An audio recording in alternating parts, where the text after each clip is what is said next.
자, 제6절 공범과 신분입니다. 일단 조문은 잠시 이따 보도록 하고, 자, 밑에 서론을 보면 지금 배워야 할 공범과 신분이라 하는 것은 이 신분 있는 자가 있고 신분 없는 자가 있잖아요. 이 신분 있는 자와 신분 없는 자가 공범 관계에 있을 때 이 신분 없는 자를 어떻게 취급할 것이냐, 이것이 지금 배우는 이제 공범과 신분인 거예요. 자, 그러면 밑에 신분의 의부터 보도록 합니다. 자, 신분이라 하는 것은 자, 범인의 특수한 성질이나 지위나 상태를 말한다 했는데 그 예가 밑에 나와 있어요.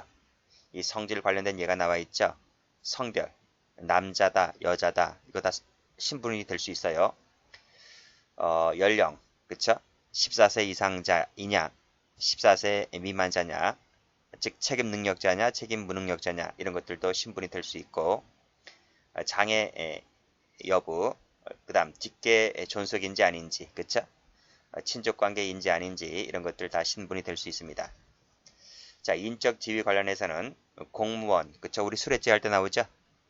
수뢰죄라고 하는 것은 공무원이라는 신분이 있을 때 수뢰죄가 되는 것이고, 공무원 신분이 없으면 수뢰죄가 성립할 수 없는 것입니다. 공무원이다, 의사다, 그쵸? 타인 사무처리자, 이것은 우리 배임죄 할 때 나오죠? 배임죄는 누구나 저지를 수 있는 것이 아닙니다. 타인 사무처리자라는 신분이 있을 때 배임죄가 될 수 있는 거예요. 자, 업무성, 업무자만이 할 수 있는 범죄들이 있죠. 그리고 상습성을 가진 자들만이 할 수 있는 것들도 있고, 누범인 자들만이 할 수 있는 것들도 있고, 이런 것들이 전부 다 신분이 될 수 있는 것입니다. 그래서 예 정도는 읽어보시면 돼요. 자, 개념 다시 가보면 이러한 신분이 범죄의 성립이나 형의 가감에 영향을 미치는 범죄를 신분범이라 한다. 자, 이것은 특정인에만 존재하는 것이기 때문에 자식들에게 물려줄 수 있는 것이 아닙니다. 그래서 그 사람에게만 존재한다고 해서 일신전속적이다, 이런 표현 쓰는 겁니다. 자, 성질을 보시면 제가 두 번째 줄까지를 이렇게 거버렸잖아요. 이것은 다수설적 얘기입니다. 그러니까 이것은 시험 나오질 않아요. 지금까지 나온 적도 없고 앞으로 안 나올 겁니다. 그러니까 보지 마세요. 자, 학설과 판례가 견해를 달리 하는데, 학설은 뭐라 하냐면, 자, 학설은 이렇게 얘기하잖아요. 신분이라고 하는 것은 객관적인 것이어야 되는 것이므로 누구에게나 존재할 수 있는 행위 관련적 요소는, 즉 주관적 구성 요소들이죠. 고의라든지 목적, 영득의사 이런 것들은 주관적 요소이기 때문에 신분에 포함되지 않는다라고 학자들은 보고 있는데, 판례는 그렇지 않습니다. 판례는 이 학자들이 부정하고 있는 것 중에서 여기 목적 나오죠. 목적. 학자들은 목적을 신분으로 보고 있지 않지만 판례는 이 목적을 신분으로 보고 있다는 거예요. 시험은 판례가 나옵니다. 그래서 학설은 보지 마셔라 이거예요. 볼 필요도 없고, 아시겠죠? 그래서 이 판례는 중요한데 밑에 나올 겁니다. 밑에 보면 여기 꺽쇠 2번 나와 있죠? 여기 모호해야 할 목적 할 때 목적 나와 있습니다. 목적이라고 하는 것은 형법 제33조 단서에서 말하는 형의 경중이 있는 경우다라고 했는데, 이건 아직 여러분들이 안 배워서 몰라요. 일단 필기부터 할게요. 단서에서 말하는 신분 관계로 인해서 형의 경중, 가볍고 무거운 경중이 있는 경우에 해당한다는 말은 신분범이 두 가지가 있거든요. 자, 다음 페이지 가보면, 자, 여기 진정신분범이 있고 부진정신분범이 있는데, 이 부진정신분범은 뭐라고 했어요? 가감적 신분이다. 그치? 형이 가중되거나 형이 감경된다는 겁니다. 그것을 부진정 신분이라 하고, 진정 신분이라고 하는 것은 가감적 신분이 아니고 신분이 있어야지만 범죄가 구성된다고 해서 이 구성적 신분을 진정 신분이라고 부르는 거예요. 자, 그러면 이 판례에서 말하는 33조 단서에서 말하는 형의 경중이 있다는 말은, 자, 여기서 보는 진정입니까? 부진정입니까? 부진정이죠. 그래서 이 경중이 있다는 말은 가로 열고 이퀄 부진정 신분을 말한다. 이렇게 보시면 돼요. 그래서 모호할 목적일 때 이 목적을 부진정 신분으로 보았다. 이 모호할 목적이 있음으로 인해서 형이 가중되기 때문에 부진정 신분이다 라고 하는 것인데, 이것은 다음 시간에 다시 한번 배울 거예요. 자, 됐고. 자, 꺽쇠 1번도 출제가 많이 됩니다. 신분이라 하는 것은, 그쵸? 남자, 여자의 성별. 방금 배웠지? 올라가 보면, 여기 성별 배웠어요. 그쵸? 그래서 성별이라든지, 내국인, 외국인, 친족관계, 공무원인지 아닌지, 이런 것들도 신분이 될 수가 있고, 여기 동그라미 1번 한번 해보세요. 자, 여기에 국한시키는 것이 아니라, 널리 일정한 범죄 행위와 관련된 이 인적관계인 이 특수한 지위나 상태 이런 것들도 포함된다 이런 말입니다. 이 동그라미 2번 한번 해보세요. 그래서 어떤 시험 문제를 보면 신분관계라 하는 것은 동그라미 1번만 되고 동그라미 2번은 안 된다 하면 틀립니다. 여기서 특수한 지위나 상태가 어떤 것들이 있을까요? 여기 나와 있잖아요. 여기 공무원인지 의사인지 타인 사무처리자인지 또 횡령죄에서 타인 재물 보관자인지 그쵸? 업무성, 상습성, 누범 이런 것들이 전부 다 특수한 지위나 상태인 거예요. 이런 것들이 전부 다 신분이다. 이렇게 정리를 해두시면 되겠어요. 자, 됐고 다음 페이지 한번 가보면 자, 여기 신분의 종류 나와 있죠? 자, 보겠습니다. 자, 말씀드렸듯이 이 진정신분이라고 하는 것은 신분이 있어야 범죄가 성립한다. 그 말은 범죄가 구성된다. 구성된다. 그래서 이것을 다른 말로 구성적 신분 이렇게 부릅니다. 그러니까 신분이 없으면 범죄가 구성되지 않는 거죠. 그쵸? 자, 여기 얘가 나와 있죠? 우리 수뢰죄 같은 경우 말씀드렸습니다. 수뢰죄라고 하는 것은 누구나 다 돈을 받았을 때 수뢰죄가 되는 것이 아니라 공무원이라는 신분, 중재인이라는 신분이 있을 때 수뢰죄가 되는 것이고 이런 신분이 없으면 아무리 돈을 받아봐야 수뢰죄가 구성되질 않아요. 자, 그래서 수뢰죄에서 말하는 공무원, 중재인이라고 하는 것은 진정신분범이다. 이렇게 볼 수가 있는 거죠. 자, 위증죄. 위증죄도 누구나 저지를 수 있는 죄가 아닙니다. 법정에 나가서 선서한 증인만이 이 위증죄를 범할 수 있는 거예요. 그렇죠? 진실을 말해야 할 의무가 있는데 증인이 나가서 거짓말하는 거예요.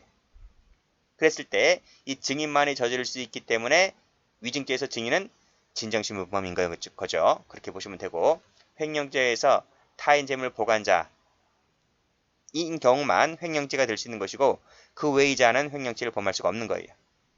배임죄 마찬가지고 타인 사무처리자만이 배임죄를 구성하는 신분이 되는 거지 타인 사무처리자가 아닐 바에는 배임죄가 되질 않는단 말이에요. 또 허위 진단서 작성죄라든지 이런 부분도 이것은 의사, 한의사만 저지를 수 있는 거란 말입니다. 의사, 한의사 등이 아닌 그 외의 자는 우리 같은 일반인들은 아무리 이 허위 사실 적시했다 할지라도 허위 진단서 작성죄를 범할 수가 없단 말입니다. 아시겠죠? 그래서 요 관련된 죄의 경우에 있어서 그 앞에 열거되어 있는 사람들은 이 가로 열고 닫은 부분을 저지를 수 있는 구성적 신분이 되는 것이다. 이렇게 보시면 되겠어요. 자, 가감적 신분이라고 하는 것은 자, 보세요. 신분이 없어도 범죄는 성립이 가능해요. 그렇지만 신분이 있음으로 인해서 형이 가중되거나 감경되는 신분을 우리가 가감적 신분이다. 앞글자를 따서 가감적 신분이다 라고 하는 것인데 이것을 다른 말로 부진정 신분이다 이렇게 말하는 거예요. 됐나요? 자, 여기 얘가 나와 있죠? 영아살해죄 보세요. 영아살해죄. 그래, 누구나 신분이 없어도 누구나 다 영아는 살해할 수 있어요. 살해할 수 있지만 그 직계존속이 그 영아를 낳은 그쵸? 엄마 아빠 있죠? 그 엄마 아빠가 이 영아를 일정한 동기를 갖고 죽이면 형이 감경돼요. 감경. 그래서 이때는 이 직계존속이라는 신분 때문에 형이 감경되는 것이므로 영아살해죄에서 직계존속은 감경적 신분이다. 즉 부진적 신분이 되는 거죠. 자, 존속살해죄 볼게요. 존속살해죄. 우리 아버지, 엄마 누구나 다 죽일 수는 있어요. 그렇지만 그 자식 놈이 죽이면 형이 가중돼요. 가중. 영아살해죄와 정반대죠. 영아살해죄는 감경되는 거지만 존속살해죄는 형이 가중된단 말입니다. 그랬을 때 직계비속은 부진정 신분범인 거죠. 그렇죠? 또 횡령죄. 여기 보시게 되면 타인 재물 보관자는 보관자라는 신분이 있을 때 범죄가 구성되기 때문에 진정신분범인 거죠. 그런데 업무자가 즉 업무자가 보관하고 있는데 그 업무자가 그 물건을 횡령하게 되면 형이 가중돼요. 가중. 그래서 이 업무자라는 신분이 뭐다? 가중적 신분이기 때문에 부진적 신분범이다. 이렇게 보시면 되죠. 상습도박도 마찬가지. 상습범이 하게 되면 형이 가중되는 거예요.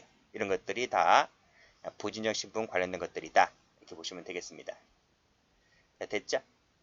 자, 소극적 신분이라고 하는 것은 자, 여기 잘 보셔야 돼요. 요 지금 우리가 진정 신분범, 부진정 신분범을 배웠잖아요. 요 진정과 부진정은 33조. 우리가 지금 배우는 33조에 나타나 있어요. 나타나 있습니다.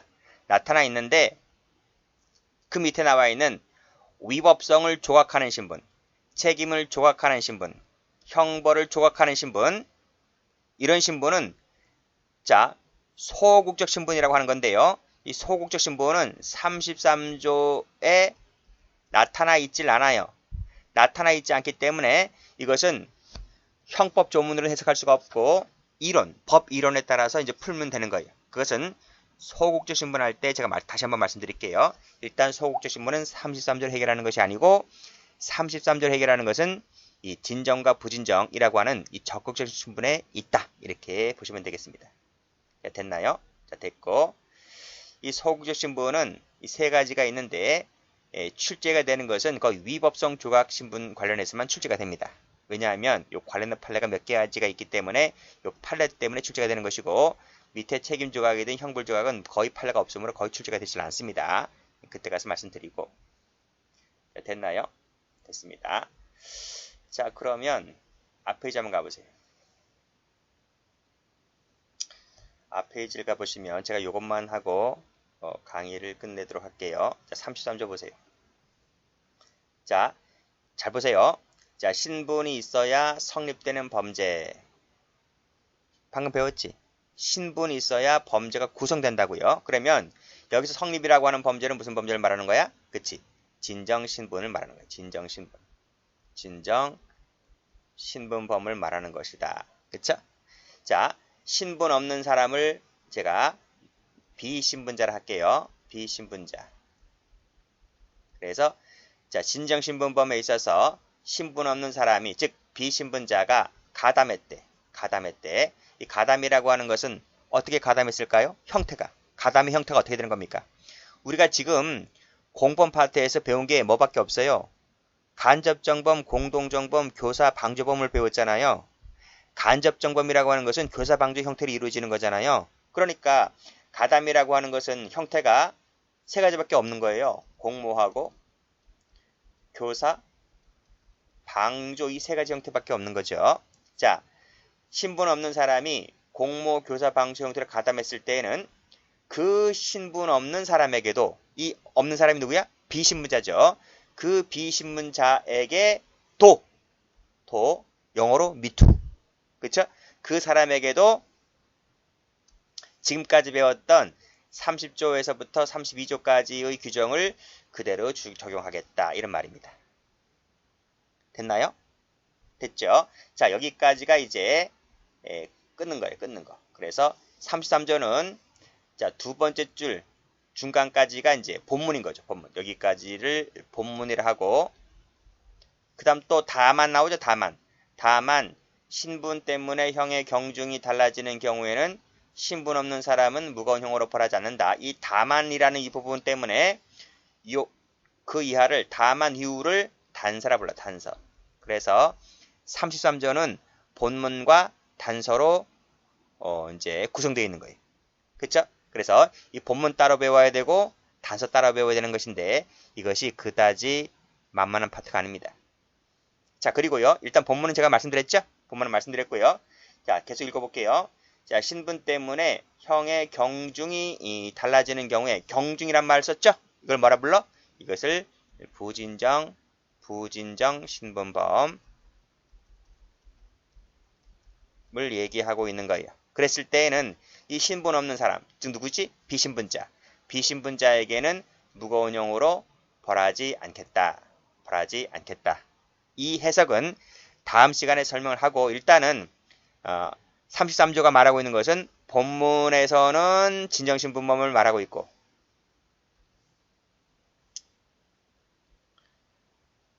자, 본문에서는 진정신분범을 말하고 있고 단서에서는 부진정신분범을 설명해 놓고 있는 거예요.